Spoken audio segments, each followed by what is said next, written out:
Mummy, जीजा जी का phone आया है। तू बात कर, मैं अभी आई।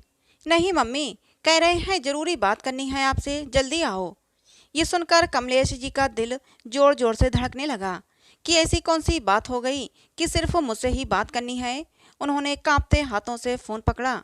फोन सुनते ही उनके चेहरे पर घबराहट दौड़ गई। रश्मि को कुछ समझ नहीं आ रहा था। अपनी माँ के फोन रखते ही वह बोली, मम्मी क्या हुआ दीदी को? सब ठीक है ना? हाँ सब ठीक है। तू अपने पापा को फोन कर, शाम को जल्दी घर आ जाएं। दीदी के घर जाना है। ये कहकर मैं रसोई में लग गई, लेकिन काम में उनका मन नहीं लग रहा था। रह रहकर उनका मन किरण से मिलने को मचल रहा था। दो ही संतानें थीं उनकी, किरण और रश्मि, जिसे उन्होंने लड़कों से बढ़कर पाला था। दोनों ही बेटियां पढ़ने लिखने में बहुत तेज थीं और रूप व गुणों में भी उनका कोई सानी न था। सभी रिश्तेदार व पड़ोसी उनकी खूब प्रशंसा करते हुए कहते थे कि देखना, इतनी सुंदर व सुशील लड़कियों का रिश्ता तो घर बैठे ही आएगा। सबकी बातें सही भी निकलीं। किरण के लिए घर बैठे बिठाए ही एक बहुत अच्छे घर से रिश्ता आया था। लड़के व उसके परिवार वालों ने उसे एक शादी समारोह में देखा था। वह उसके रूप व गुणों से बहुत प्रभावित हुए थे। सुधीर जी तो अपनी बेटी की किस्मत पर फूले नहीं समा रहे थे। उन्होंने इस बारे में किरण से बात की तो वह बोली, पापा अभी तो मेरी पढ़ाई पूरी हुई है। मैं नौकरी करना चाहती हूँ और कुछ बनकर आपका नाम रोशन करना चाहती हूँ। अपनी बेटी की बात सुनकर सुधीर जी भावुक होते हुए बोले, मैं तेरी भावनाओं की कद्र करता हूँ बेटा, लेकिन हर बाप की तरह मेरा भी सपना है कि मेरी लाडली बेटी शादी करके एक अच्छे घर जाए। तेरे लिए तो इतने अच्छे घर से रिश्ता आया है। मैंने खुद उनसे बात की है। बड़े अच्छे लोग हैं। लड़का भी अच्छे पद पर है। उन्होंने तो साफ शब्दों में कहा है कि उन्हें लड़की के अलावा कुछ नहीं चाहिए। अपने पिता की बातें सुन किरण ने ज्यादा बहस करना उचित नहीं समझा और उनकी खुशी के लिए हाँ कर दी। खूब धूमधाम से सुधीर जी ने किरण की शादी की। शादी के कुछ दिन बाद जब किरण पहली बार घर रुकने आई तो उसकी माँ ने महसूस किया कि किरण सबके सामने तो खुश रहती है, लेकिन अकेले में अक्सर वह उदास सी रहती थी। नई नवेली दुल्हन की रौनक भी उसके चेहरे पर न थी। पहले तो उन्होंने ये सोचा शायद शादी ब्याह की थकावट होगी और अभी नए घर में उसे व्यवस्थित होने में समय लग रहा होगा।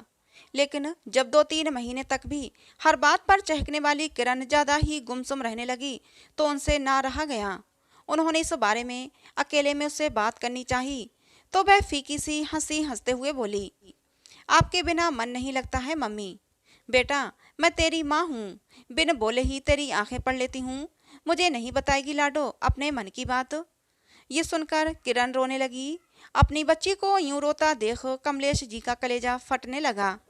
उन्होंने उसे गले लगाकर किसी तरह शांत किया। थोड़ी देर बाद किरण ने कहा, मम्मी मेरे सास ससुर बहुत अच्छे हैं। मेरी बहुत फिक्र करते हैं, जैसे मैं उनकी बहू नहीं बेटी हूँ। तो फिर मेरी बच्ची तुझे क्या दुख है? क्या रितेश ने कुछ कहा है? थोड़ा चुप रहकर किरण फिर बोली, मम्मी रितेश भी अच्छे हैं और मेरा बहुत ख्याल रखते हैं। तो किस गम में घुले जा रही है तू? किरण बोली, माँ सब कहते थे ना कि मैं बहुत सुंदर हूँ, तो मेरा यही रूप रंग मेरा सबसे बड़ा दुश्मन बन गया है। क्या मतलब? कमलेश जी ने आश्चर्य से पूछा। मम्मी, रितेश तो वैसे तो बहुत अच्छे हैं, पर उसे किसी से भी मेरा हंसना बोलना पसंद नहीं। हर बात पर शक करते हैं। एक दिन तो हद हो गई।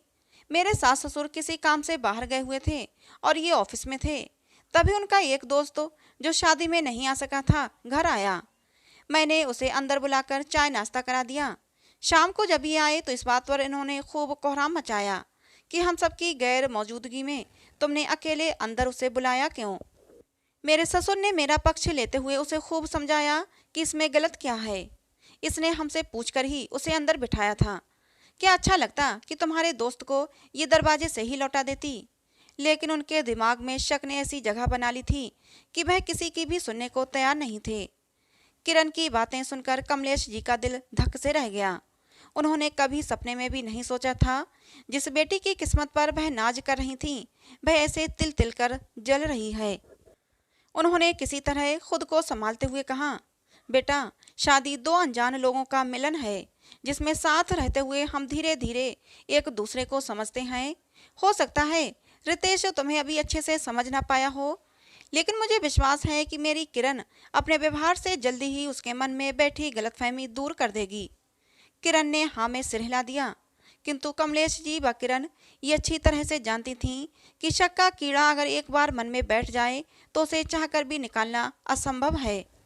लेकिन दोनों ही अपने मन को झूठी तसल्ली दे बैठी थीं और आज ये फोन दिल बैठा जा रहा था उनका। अपने पति के आते ही वह किरण के घर पहुंचे। घर पर सभी मौजूद थे। किरण के पिता ने अपने समधी जी को नमस्कार कर बात पूछनी चाहिए, लेकिन उन्होंने बिना कुछ कहे सिर झुका लिया। तब उन्होंने रितेश की तरफ देखा। रितेश ने गुस्से से कहा, मैं किरण को अपने साथ नहीं रख सकता, मैं उसे तलाक देना चाहता हूँ। इतना सुनते ही उनके पैरों तले से जमीन निकल गई। उन्होंने थोड़ा धैर्य रखते हुए इसका कारण जानना चाहा, तो वह गुस्से से बोला, जाकर अपनी बेटी से ही पूछ लो। किरण के पिता कुछ समझ नहीं पा रहे थे। उन्हें लगा शायद छोटा मोटा झगड़ा हुआ होगा दोनों के बीच। हाथों जोड़ते हुए कहा, बेटा कोई किरण से गलती हुई है तो हमें बताओ, हम समझाएंगे उसे। मुझे कुछ नहीं समझना, आप अपनी बेटी को ले जा सकते हैं, अब हम साथ साथ कभी नहीं रह पाएंगे। ये कहकर वह बाहर चला गया। दोनों उठकर अंदर किरण के पास गए। किरण अपने नवजात बेटे को गोद में लिए शांत भाव से बैठी थी। किरण की माँ उसे देखकर रोने लगी। किरण ने कहा, माँ मैंने कहा था ना आपसे कि शक्की आदमी को कितना भी समझाओ पर उसका शक का कीड़ा हमेशा कुल बुलाता ही रहता है, और आज उसकी अति हो गई। कल शाम इनके कुछ दोस्त हमारे बेटे को देखने आए थे। उनमें से वह दोस्त भी था जो उस दिन आया था। सारे दोस्त तो पार्टी के लिए जिद करने लगे, तो उस दोस्त ने सबके सामने हंसते हुए ये कह दिया कि रितेश के बेटे के होने की खुशी में आज पार्टी मेरी तरफ से है। ये सब सुन इनके पुरुषत्व पर चोट पहुंच गई। उनके जाते ही इन्होंने मेरे चरित्र पर कीचड़ उछालना शुरू कर दिया और मुझ पर इल्जाम लगाने लगे कि उसने मेरा बेटा होने की खुशी में अपनी तरफ से पार्टी देने की बात क्यों कही। इसका मतलब ये बच्चा मेरा नहीं। मैंने और मेरे ससुर ने इन्हें खूब समझाया, किंतु ये अपने शक में अंधे होकर मेरे चरित्र के चीथड़े करते रहे और मुझसे अलग होने की धमकी दे डाली। पापा, औरत हर जुल्म बर्दाश्त कर सकती है, पर उसके चरित्र पर कोई लाछन लगाए ये वह कभी सहन नहीं कर सकती, क्योंकि इसका अर्थ है उसके माता पिता के संस्कारों को गाली। पापा, मैंने इस इंसान के साथ हर तरह से निभाने की कोशिश की, लेकिन अब और नहीं। मैंने भी फैसला कर लिया है कि मैं अब इसके साथ नहीं रहूंगी। अपने बेटे की परवरिश मैं खुद करूंगी, बिना अपने आत्मसम्मान के साथ समझौता किए। क्या आप मेरा साथ देंगे?